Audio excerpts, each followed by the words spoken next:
If you tried to describe what God is like, it could be difficult or daunting.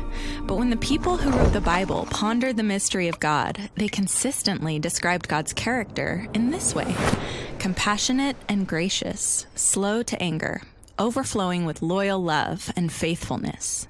We're going to look at this last characteristic of God. It's the Hebrew word emet, which can be translated as faithfulness or even truth. It's related to another word you've probably heard before, amen, which is an untranslated Hebrew expression meaning that's truth. So emet can mean truth, and it can refer to correct ideas or concepts. This is because emet has to do with stability and reliability, like when Moses holds up his hands for hours to defeat Israel's enemies, the Amalekites. His friends put a rock under him and support his hands so that his hands will remain emet, or steady. When emet is used of people, it describes reliable and stable character, or trustworthiness. Like when Moses appoints leaders in Israel, they're to be people of emet, people who are trustworthy, who won't take bribes or distort justice. So to say that God is full of emet doesn't just mean that God tells the truth or stands for truth. It means that God is faithful and trustworthy. This is why Moses calls God a rock, saying that he's faithful, just, and upright. He's saying that he can trust God to be consistent to his character. And the Hebrew word for trust is actually the verb form of the word emet. It's he'emin. It can be translated as to believe or to have faith, but most basically it means to consider someone trustworthy or to trust. The first person we meet in the Bible who considers God to be trustworthy is Abraham. God makes a promise that Abraham and his wife Sarah will have a huge family and that through them, all nations will experience God's blessing. But Abraham and Sarah are really, really old, and they've never been able to have any children.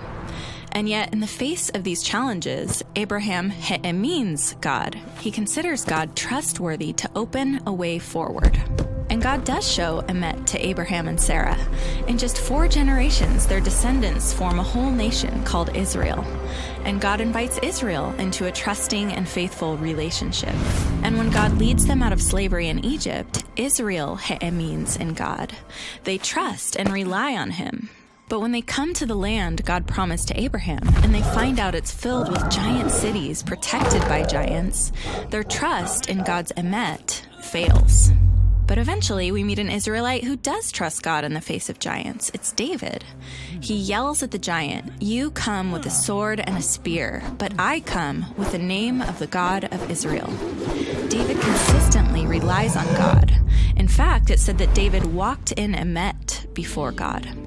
So David considers God to be faithful and responds with faithfulness.